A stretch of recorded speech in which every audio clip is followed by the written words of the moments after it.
Hello, എല്ലാവർക്കും സുഖമല്ലേ? നമുക്കിന്നൊരു പുതിയ റെസിപ്പി നോക്കിയാലോ? അതെന്താണെന്നറിയോ, ഒരു വളരെ ഹെൽത്തി ആയിട്ടുള്ള ഒരു ഡിഷാണ്, റെസിപ്പിയാണ് ഞാൻ നിങ്ങൾക്ക് പരിചയപ്പെടുത്തുന്നത്. അത് മറ്റൊന്നുമല്ല, ഒരു പുട്ടാണ്. നമ്മളെല്ലാവരും അരിയും ഗോതമ്പും അരിപ്പൊടിയും ഗോതമ്പൊടിയും ഒക്കെ കൊണ്ട് പുട്ടുണ്ടാക്കാറുണ്ട്. അരി കുതിർത്ത് പൊടിച്ച് അന്നേരം തന്നെ പുട്ടുണ്ടാക്കാറുണ്ട്. ഇങ്ങനെ പല രീതി പുട്ടുണ്ടാക്കാറുണ്ട്. ഇന്ന് അതിൽ നിന്നൊക്കെ വ്യത്യസ്തമായിട്ട് നമുക്കൊരു ഹെൽത്തി ആയിട്ടുള്ള ഒരു പുട്ടുണ്ടാക്കാം. അതെന്താണെന്ന് ഞാൻ കാണിച്ചു തരാം. അപ്പം നമുക്ക് വീഡിയോയിലേക്ക് പോകുന്നതിന് മുമ്പ് നിങ്ങളെല്ലാവരും എൻ്റെ ഈ ചാനലൊന്ന് ലൈക്ക് ചെയ്യുക, ഷെയർ ചെയ്യുക. ഇതുവരെ സബ്സ്ക്രൈബ് ചെയ്യാതെ കണ്ടുകൊണ്ടിരിക്കുന്നവരൊക്കെ സബ്സ്ക്രൈബ് ചെയ്യുക. സബ്സ്ക്രൈബ് ചെയ്യുമ്പം അതിൻ്റെ കൂട്ടൊരു ബെല്ലൈക്കൺ വരും, അതൊന്ന് പ്രസ് ചെയ്യുക. അപ്പോൾ ഓൾ എന്നൊരു ഓപ്ഷൻ വരും, അതുകൊണ്ട് എനേബിൾ ചെയ്യുക. എങ്കിൽ മാത്രമേ ഞാൻ അപ്ലോഡ് ചെയ്ത പുതിയ പുതിയ വീഡിയോസ് നിങ്ങൾക്ക് നോട്ടിഫിക്കേഷനായിട്ട് കിട്ടത്തുള്ളൂ. പലരും എന്തൊക്കെ ചോദിക്കുന്നുണ്ട്, ഈയുടെ വീഡിയോസ് ഒന്നും കാണുന്നില്ലല്ലോ എന്ന്. ഞാൻ വീഡിയോസ് ഇടാഞ്ഞിട്ടില്ല. നിങ്ങൾ ഈ ഓൾ ഓപ്ഷനും ബെല്ലും ഓളും ഒന്നും പ്രസ് ചെയ്യാതിട്ടാണ് നിങ്ങൾക്ക് നോട്ടിഫിക്കേഷൻ കിട്ടാത്തത്. അത്രയും ചെയ്തെങ്കിൽ മാത്രമേ നോട്ടിഫിക്കേഷൻ കിട്ടത്തുള്ളൂ. അപ്പം അത്രയും ചെയ്യാൻ മറക്കത്തില്ലല്ലോ. അപ്പം നമുക്കിനി നേരെ വീഡിയോയിലേക്ക് പോയാലോ? നമ്മൾ ഇന്ന് ഉണ്ടാക്കാൻ പോകുന്നത് പുട്ട്, ക്യാരറ്റിൻ്റെ പുട്ടാണ്. അത് നല്ല ഹെൽത്തി ആയിട്ടുള്ള നല്ല ടേസ്റ്റി ആയിട്ടുള്ളൊരു പുട്ടാണ്. ഞാനിവിടെ ഒരു 4-5 ക്യാരറ്റ് എടുത്ത് വെച്ചിട്ടുണ്ട്. അതിനെ നമുക്ക് നമ്മുടെ ആവശ്യത്തിനുള്ള ക്യാരറ്റ് എടുക്കാമെന്നുള്ളതാണ്. ഞങ്ങൾ ആളിവിടെ കുറവായതുകൊണ്ട് 4-5 എണ്ണം എടുത്ത് വെച്ചേക്കുന്നത്. അപ്പോൾ ഇതിനെ നമുക്കിനി നല്ലപോലെ അതിൻ്റെ ആ തൊലിയൊക്കെ ഒന്ന് കളഞ്ഞ് വൃത്തിയാക്കി കഴുകി എടുത്തുകൊണ്ട് ഒന്ന് ഗ്രേറ്റ് ചെയ്തെടുത്തുകൊണ്ട് വരണം.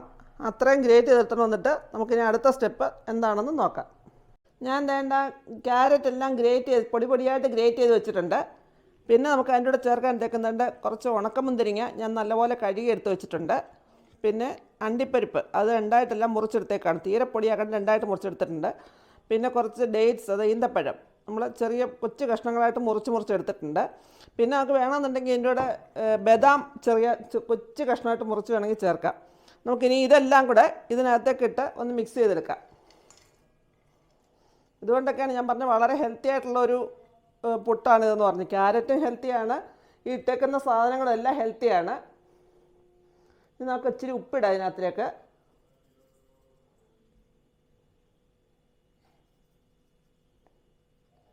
ഇതൊന്ന് മിക്സ് ചെയ്തെടുക്കാം.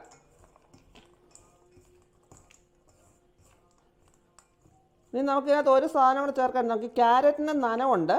അപ്പോൾ ആ നനവ് ഇങ്ങനെ നിന്ന് കഴിഞ്ഞാൽ പുട്ടുണ്ടാക്കിയാൽ ശരിയാകത്തില്ല. അപ്പോൾ അതിന് വേണ്ടി നമുക്ക് ചേർക്കേണ്ടത്, ഒന്നുകിൽ നമുക്ക് നല്ലപോലെ വറുത്ത അരിപ്പൊടി ചേർക്കണം, അല്ലെങ്കിൽ നല്ല ഗോതമ്പ് പൊടി ചേർക്കണം. ഞാനിവിടെ ഗോതമ്പ് പൊടിയാണ് ചേർക്കുന്നത്. കുറേശ്ശെ ചേർത്ത് പുട്ടിൻ്റെ പരുവത്തിന് നനവായി വരണം.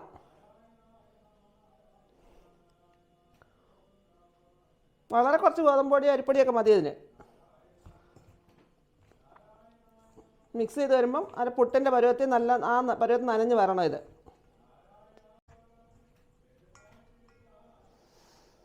അപ്പം നമ്മുടെ ക്യാരറ്റ് ഗോതമ്പ് പൊടിയൊക്കെ ഇട്ട് അണ്ടിപ്പരിപ്പ് മുന്തിരി ഈന്തപ്പഴം എല്ലാം ഇട്ട് ഉപ്പുമൊക്കെ പരുവത്തിനിട്ട് ഞാനൊന്ന് പുട്ടിൻ്റെ പരുവത്തിന് മിക്സ് ചെയ്ത് വെച്ചിട്ടുണ്ട്. ഇനി നമുക്കിതിനെ പുട്ടിയിട്ടെടുക്കാം. നമുക്കിനി ഇത് പുട്ടുണ്ടാക്കാനായിട്ട് ഞാനൊരു ചിരട്ടയാണ് എടുത്തേക്കുന്നത്. ചിരട്ടപ്പുട്ടാണ് ഉണ്ടാക്കുന്നത്, കുറ്റിക്കകത്തല്ല. ഇത് ഞാൻ ഇവിടെ തന്നെ ഒരാളെ കൊണ്ട് വീട്ടിൽ തന്നെ ഉണ്ടാക്കി ചെറുത്ത് ചിരട്ടയാണ്. നല്ല സൂപ്പർ ചിരട്ടയാണ് കേട്ടോ. അതുകൊണ്ടാണ് മിക്കവാറും ഞാൻ പുട്ടുണ്ടാക്കുന്നത്.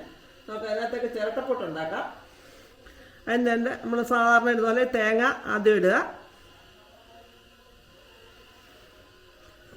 കുറച്ച് ക്യാരറ്റിനെ അകത്ത് വെക്കുക,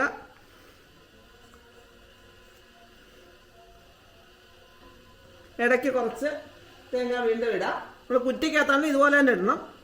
തേങ്ങ ഇടുമ്പോഴും ടേസ്റ്റ് വരുന്നതിന്. തേങ്ങയും ക്യാരറ്റും വേറെ കൂട്ടാനൊന്നും ഇല്ലല്ലോ, ഇത് കഴിക്കാൻ വെക്കുന്ന ഒരു പുട്ടാണിത്. നമുക്ക് വീണ്ടും കുറച്ച് ക്യാരറ്റ് ഇടാം.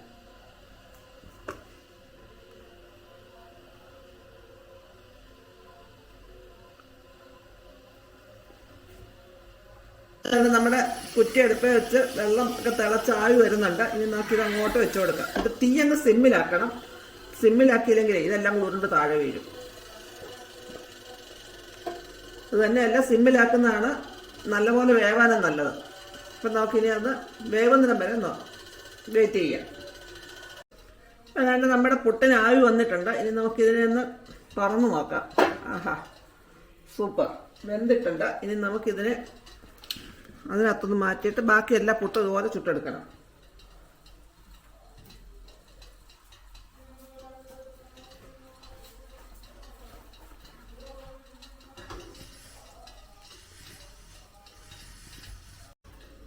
നമുക്കിതിന് ഈ കാസറോളിനകത്തോട്ട് കമത്താം. എന്തായാലും സൂപ്പർ പുട്ടായിട്ട് ഇട്ടിട്ടുണ്ട്. വേണ്ട, ഇനി ബാക്കി എല്ലാ പുട്ടും ഇതുപോലെ നമുക്ക് ചുട്ടെടുക്കാം. ഇപ്പം വേണ്ട, നമ്മുടെ ക്യാരറ്റിൻ്റെ പുട്ട് റെഡി ആയിട്ടുണ്ട്. ഇനി നമുക്ക് നമ്മുടെ ടെസ്റ്ററെ വിളിക്കാം. അവനാണെങ്കിൽ എല്ലാം അഭിപ്രായം പറയാൻ ശരിയാവത്തുള്ളൂ. നമുക്ക് അവനെ ഒന്ന് വിളിക്കാം, എന്താ അഭിപ്രായം എന്ന് നോക്കാം.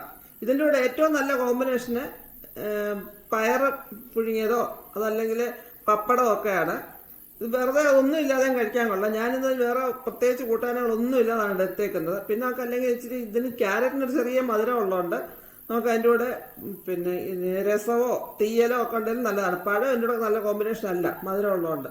അപ്പം നമുക്കിനി അവനെ വിളിച്ചൊന്ന് ചോദിച്ചു നോക്കാം ഇതെങ്ങനെയുണ്ടെന്ന്. വേടാ, കഴിച്ചിട്ട് എങ്ങനെ ഉണ്ടടാ? നല്ല ടേസ്റ്റ് ഉണ്ട്. എന്തുവാ സാധനം? പുട്ടാണെന്ന് മനസ്സിലായി. എന്താ പുട്ടാന്ന് മനസ്സിലായോ? ഇല്ല, അതാണ് ക്യാരറ്റ് പുട്ട്. ക്യാരറ്റ് കൊണ്ട് പുട്ടുണ്ടാക്കും. കഴിച്ചിട്ടില്ലല്ലോ ഇതുവരെ? അത് ക്യാരറ്റിന്റെ പുട്ടാ. ടേസ്റ്റ് എങ്ങനെ? ടേസ്റ്റ് മധുരമാണ്. ഇതിനോട് ഏറ്റവും നല്ല കൂട്ടാൻ എന്തെന്നറിയാമോ? തീയലും രസവും ഒക്കെ. മധുരം അറിയാതിരിക്കാൻ പഴം കൊള്ളത്തില്ല. അല്ലെങ്കിൽ പിന്നെ പപ്പടം നല്ലതാണ്. ഇപ്പം ഞാൻ വേറെ ഒന്നും ഉണ്ടാക്കില്ല, എന്നോട് ഇത് മാത്രം കൂട്ടിയാണ് കഴിക്കുന്നത്.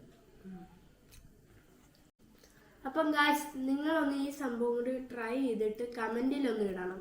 പിന്നെ ഗായ്സ്, എൻ്റെ അമ്മാവിയുടെ ചാനലിൽ ഒന്ന് സബ്സ്ക്രൈബും ബെല്ലൈക്കണും അടിക്കാൻ മറക്കരുത്. പിന്നെ ആ ലൈക്ക് ബട്ടണും കൂടി അമക്കണം. അപ്പം ബൈ.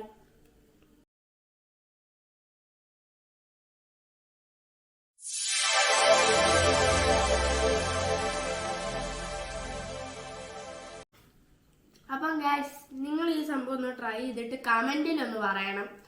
എന്നിട്ട് എൻ്റെ അമ്മാവിയുടെ ചാനലൊന്ന് ലൈക്കും ഷെയറും പിന്നെ ബെല്ലൈക്കണും അടിക്കാൻ മറക്കരുത്. പിന്നെ ആ സബ്സ്ക്രൈബ് ബട്ടൺ അമക്കിയിട്ട് ആ ബെല്ലൈക്കണും കൂടി അമയ്ക്കുക. നമ്മുടെ നോട്ടിഫിക്കേഷൻ എല്ലാം കൂടി, ഞങ്ങളുടെ വീഡിയോ ഇടുന്നതൊക്കെ നോട്ടിഫിക്കേഷൻ എല്ലാം വരുന്നതായിരിക്കും. ബൈ. കഴിഞ്ഞോ? ഒരഴുക്കൻ ഇങ്ങനെ പറഞ്ഞോണ്ടിരിക്കില്ലയോ പറയാനുള്ള എല്ലാം? അതൊന്നും ആരും പറയാൻ സ്വന്തമായിട്ടൊക്കെ. ഞാൻ നിന്നോട് ഇതെല്ലാം പറയാൻ പറഞ്ഞോടാ.